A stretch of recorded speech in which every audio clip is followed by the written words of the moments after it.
Welcome to the Talent Optimization Podcast, the go-to podcast for CEOs and HR professionals wanting to bridge the gap between the strategy and tactical implementation of talent optimization within their organizations.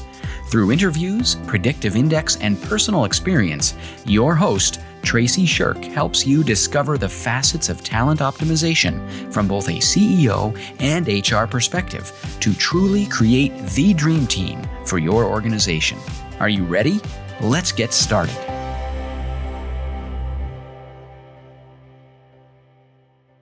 Welcome to the Talent Optimization Podcast. My name is Tracy Austin, and I'm the Chief Talent Officer here at Elevated Talent Consulting. And I want to thank you so much for tuning in to our show every single week, subscribing, and of course, giving us all the stars. And if you are brand new, welcome. We are thrilled that you are here. This week, we are talking about talent pathway planning and the impacts of talent pathway planning specifically on the organization as a whole and through the lens of the executive as we tie it back to our productivity and our profitability and growing our people inside of our organization. We'll then chat about the impacts with human resources and the systems and structures that we create and how we empower others. Then, of course, recruitment and retention of all of our staff inside of our organization. And I have a very special guest with us today. Steve Van Remortel is with us from My Talent Planner. So Steve, welcome. Well, thank you for having me, Tracy. Absolutely. So I'm curious, why is talent pathway planning so important to you? So a leader puts up a strategy or a vision in place for their business, right? Let's say they put a 3-year strategic vision out there. Then a lot of organizations then go to execute their plan. But what talent planning is if we have a 3-year vision, now we can have a 3-year talent plan for our leadership team, for each department, and each person. And so the number one issue limiting growth for leaders is people. It's talent, right? And so why don't we put a plan around it? We have all these plans in our business and our life, but why don't we put a talent plan around the number one issue that really limits our growth and where we spend most of our time? And so that's why I'm passionate about talent planning, because talent planning works upstream to resolve and really take advantage of people-related issues or opportunities before they impact your business, not afterwards. And so an example would be is one of your team members is a little disgruntled about something, and if there's not consistent one-on-ones going on, as an example, and you're not investing in that person, you're going to get their 2-week notice, and then it's too late, right? So talent planning really helps you be proactive versus people and talent, right? Which a lot of people call your number one resource in your organization, versus being reactive. Right. So one question that we get a lot, Steve, is what's the distinction between talent planning and succession planning? Okay, great question. So in your talent plan, you lay out everything that needs to happen over the next 3 years to get your team from where it is today to where it needs to be in 3 years to achieve that vision. So let's say you're a $20 million company and your vision you want to be 30 million executing this strategy. Well, what actions do I need to take on my team over the next 3 years to get it from a $20 million leadership team to a successful $30 million leadership team? So talent planning includes all of that. It includes succession. It includes retention. It includes hiring. It really addresses everything that you need to do on your team to become that $30 million leadership team that you need to be successful there. Great. And so you've talked a lot about what the business strategy is and how we're tying that back into that talent.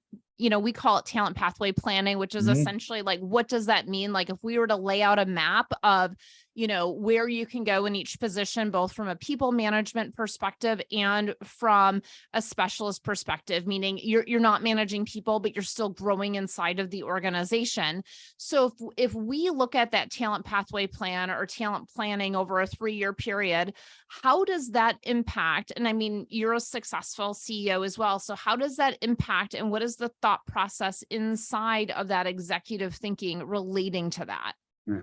So think about it this way, Tracy. I have a plan laid out for my team for the next 3 years. Like when that happens with a leader, there's like this peace, this comfort, because what's the number one thing that's going to trip me up along the way is, I'll get a resignation, or someone's not performing as well as they should, or we have conflict on our team. Talent planning helps you be proactive in addressing all that. And so when you get to a talent plan, it's like, exactly what order of hire you're going to make, who you're going to promote, what succession plans you got to put in place, what retention strategies you got to put in place. What is your development focus for each of your team members? So again, it lays out everything that you need to do over the next 3 years. And when a leader has that, now they have confidence to execute that strategy because they got their people plan in place. Right. And one of the biggest mistakes that we see when we walk into organizations is, well, here's typically how it plays out. It's, hey, Tracy, we were going to promote Jenny.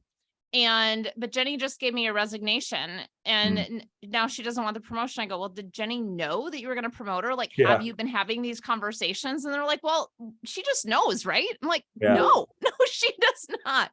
So when we look at this with this talent plan and this talent pathway plans, what is the communication structure that you find to be the most effective within that planning?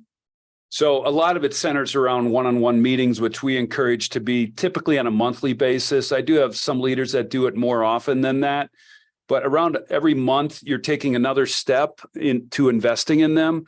So that's really important. And then from a talent plan, so that's from an individual perspective. From a talent plan perspective for both your team and also the leadership, if you take the leadership team and the department teams, we reevaluate our talent plans every sprint. So some companies like a 3-month sprint, 4 times a year. I prefer a 4-month sprint, 3 times a year. And so at the end of each of those sprints, you're evaluating, hey, is our strategic vision on track? Do we need to make any changes to our strategy? And then do we need to make any changes to our talent plan as well? So it's agile, right? It's agile. So you're consistently updating it to meet the changes that are going on, because let's face it, our world is moving faster than it's ever had before. And so those sprints really allow us to view each sprint as a step towards that vision, but we're updating it, we're evaluating it consistently over a year. Okay. So I'm curious. So as we're talking about this talent pathway plan, how does your performance management dovetail within this? So in talent planning, you define the 3 to 6 key accountabilities for a position, and they're ranked in order of importance and the amount of time that you spend on them in a week and a month. And then that becomes your guide for how they're performing. So as an example, and I do this every sprint with each of my team, we look at their key accountabilities and they rate themselves 1 to 5, 5 being great, 1 being poor. And then I rate them, and then we come together and have a conversation around it. And so it's gaining agreement on how they're doing on each of their key accountabilities. And the ones that are lower score, we put development action plans around, like, how do we shore up this key accountability for you? And then a lot of companies will attach compensation, bonuses to how they're performing on each key accountability. So when a person sees that there's 5 key accountabilities ranked in order, here's where I'm supposed to spend my time in a week or a month, it really gives them clarity on where to focus their time. And so then each review, each time we get together on a monthly basis, performance reviews, as you know, are not an annual event. They're an ongoing conversation, right? And so that's how performance management fits into talent planning. And then we're big believers in start, stop, and continue as another performance review conversation. So I'm doing that this week with my team. Actually, I do it once a sprint. And so it's feedback from them on how I can better serve them and how to help them achieve their professional and their personal goals, as well. It's me giving them input on how they can perform better for the organization as well.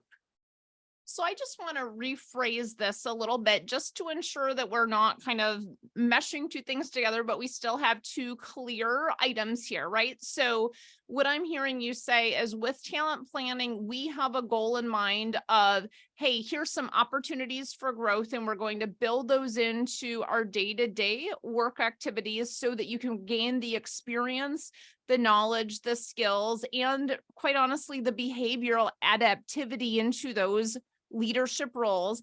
And at the same time, we're dovetailing in what our performance management is with our monthly and our sprint, quarterly, whatever, whatever cadence you do meetings, so that it becomes that it is it's one in the same, yet they're different because we have both priorities going on, but they're absolutely dovetailed together. That's correct. And we call it a cadence, execution cadence. It gets the company into a rhythm, and accountability, transparency, vulnerability. Those are all things that come out of that cadence. And then obviously executing and achieving the goals that we have for that sprint. So yeah, I'm tracking with you. So let's shift. So again, we're kind of looking at, hey, here's from an executive leadership level. Let's talk about the human resources business partner. So we've got an HR function that also, functions kind of as we're going to create the architecture of this with the support of our leadership team. And we're also, helping to support the guidance and the follow through on these things. So tell me a little bit about how this works within that realm from your experience in working with clients and implementing this. Yeah, what I would ask, and what I do ask HR leaders is think about the clarity that you have. You're working with each of the leadership team members and other managers across the organization, and they all have their talent plans completed. They know the changes they need to make. And where you can support them in making a hire, in development. And so you have clarity of what's going on in each department for each individual. And I mean, if you talk to a strategic HR person, that's like heaven, right? It's like I have clarity as to what's going on with each team member and where they're at in the department, and then what each leader's doing with their department from a talent perspective. And so that takes a lot of fires and things that, if we just were more proactive, never would get on the plate of the HR person. And the other thing too, that from an HR perspective, is it really puts the onus of development and planning, talent planning, onto the manager. A lot of people have a tendency to push that down to the HR person, right? No, the HR person is the guide. They're the resource to help you execute your talent plan, help you put it together. But at the same time, they have to own, the manager has to own that plan. And so it just gives HR, it clears the way for HR to really be productive because all these plans are laid out. Mm-hmm. Absolutely. Yeah. Absolutely. And so at the end of the day, right, what is the impact on our staff? What is the impact on retention, on engagement, and on recruitment? Which, those are three big headers, but really it all falls into how do we attract and retain the best quality staff inside of our organizations? Yeah. And that comes down to those one-on-ones, those development plans. It's providing, you use a great word, talent pathway, what's their career path and what are their career path options? What are your professional, but your personal goals? I mean, this as well as I do, my generation, they told you not to bring your personal issues to work, right? Well, the younger generation coming into the workforce, they want you to care about their personal accomplishments and what they want to accomplish in their life. And if you don't, they expect it actually. And if you don't have those conversations with them, they're going to find a company that does care about their personal growth as well. And so individuals, team members in organizations love talent planning because there's a plan for their role, their place in the organization. There's a plan for where they want to go. If they love their role and they want to stay in it, how can we keep getting better at it? So there's just a ton of clarity. They feel like they're being heard. And candidly, this as well is what most employees and team members really want is to know that the company cares about them and their loved ones. And if you're investing in a person, you're helping them achieve their personal goals and their professional goals, they're going to stay. And then they become your best recruiters, right? There's one specific company I'm thinking about that the first thing that happens when you're hired is you take a behavioral science assessment and your development and your career path are put together right away. And when they have a job opening, they get stacks of resumes. Everybody in the community knows about this organization. They understand how they go about it. And so the retention rate is, the only time they lose people is when a person is ready for a leadership role, but they don't have one yet. And at that point, they're happy about that because they just built another great leader and another great person that's going to go off and be another great ambassador for that organization. And so, the all team members love talent planning because at the end of the day, it's going to allow you to accomplish what you want professionally and personally. Absolutely. And you just brought up a really important point, which is using the assessments is incredibly important to ensuring you've got the right person in the right role. As our listeners know, we are a huge, we're a huge supporter of Predictive Index. We use it within all of our programming. And within Predictive Index, we're really seeing, is this person a right fit for the role? But also when we look at talent pathway planning, we can see, hey, how does this role stack to the next one and the next one? If we're looking at an org chart, or if we're looking to say, where's the next potential opportunity is, but you also have got a report that you can pull up that says other job matches, that every time I pull that up, it blows my mind as to, I would have never thought about that person for that role. And awesome. It opens up the conversations for the leadership and for that individual to say, hey, have you ever thought about this? Because when somebody can think of you bigger than you think yourself, oh, that's great. It allows you to step into where that greatness is. And that is what gets really fun about talent pathway planning. Yeah.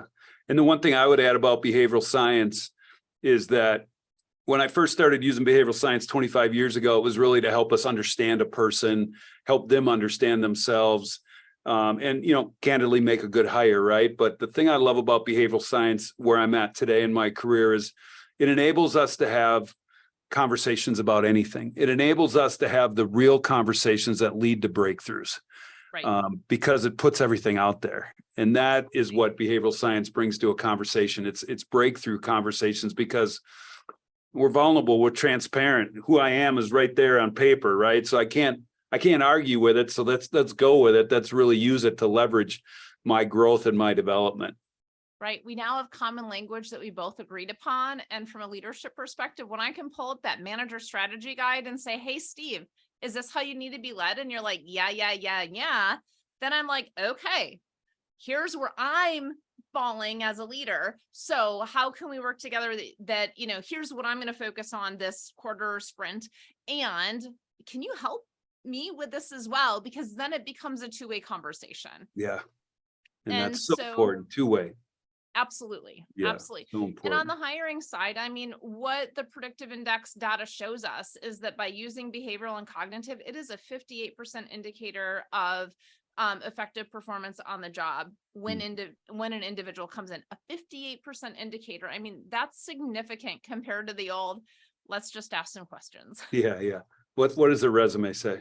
Yeah. Right. Yeah. Absolutely. And you need all the things. You need all of it. So, Steve, as we kind of start to wrap this up today, what is a key takeaway that you have for our executives listening into our conversation?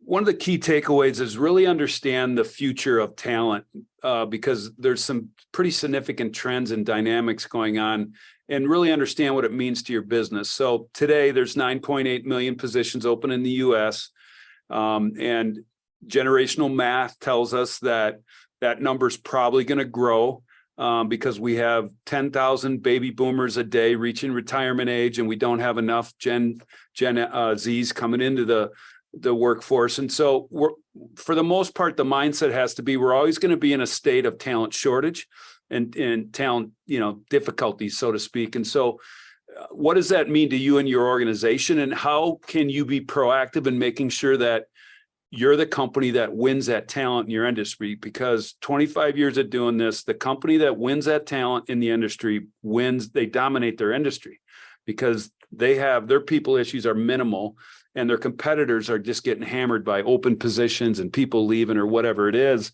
And so to me, it's understanding what the future of talent means to your business. And then what is your proactive measure to minimize the impact of that? If you take immigration, AI is supposed to take 10 to 15% of the jobs out there at some point, and you take an economic downturn, even if all the three of those things happen at one time, it's not like there's going to be 10 million people pushed into the workforce tomorrow, or available tomorrow. So this is a reality that we live in. And that's really where talent planning to me came into play. Is it's really understanding all those dynamics and winning at talent.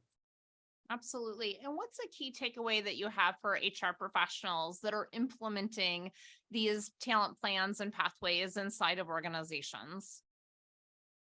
Yeah. HR has a very difficult role because they have the compliance piece, they got the tactical piece, and they got the strategic piece. And oftentimes we get distracted by the tactical and really don't have the ability or don't have enough time, resources to spend on the strategic piece.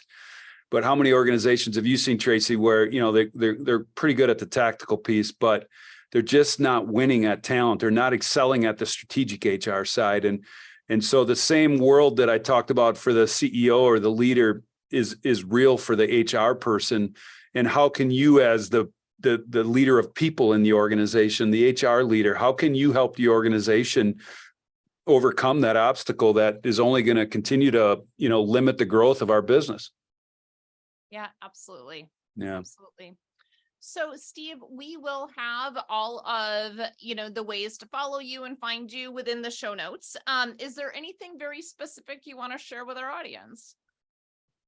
I just, to me, the specific thing that I think leaders, be it a leader of a company or an HR leader, need to think about is really over the next couple of years, the technology disruption is happening in the strategic HR talent space. And what does that mean to you? And what does that mean to your organization? I specifically saw a need for our firm to add technology because I didn't want us to be a victim of the technology disruption. I wanted to provide our clients a technology that would help them win at talent. And we looked in the marketplace and we didn't see a software that helped SMBs, small to medium-sized businesses, win at talent. And, after going through a 3-year process, we ultimately built it and launched the product. But just understand, because you're going to continue to see more and more technology help companies win at talent. And what is your talent and technology plan for your organization moving forward? I think it's really important to understand, because the early adopters are using technology already to win at talent. And if you're lagging behind on that, that's going to impact the performance, profitability, productivity of your organization. Absolutely. Well, Steve, thank you so much for being with us today.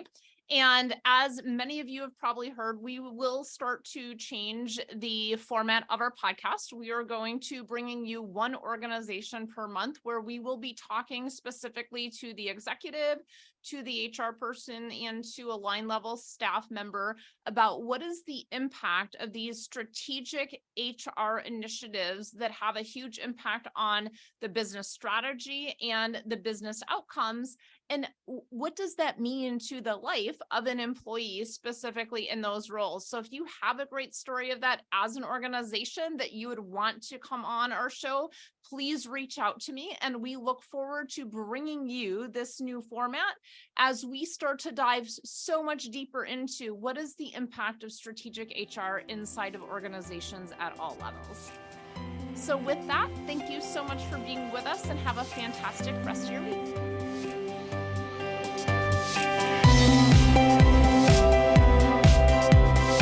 Thank you for joining us on this episode of the Talent Optimization Podcast.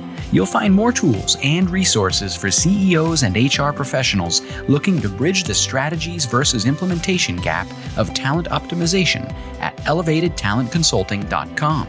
We've also created a free, valuable resource for you to begin bridging the gap called the Talent Optimization Foundation Membership Program. You can access it for free at elevatedtalentconsulting.com/foundation. Be sure to tune in next week for another episode to learn more about talent optimization and creating a dream team for your organization.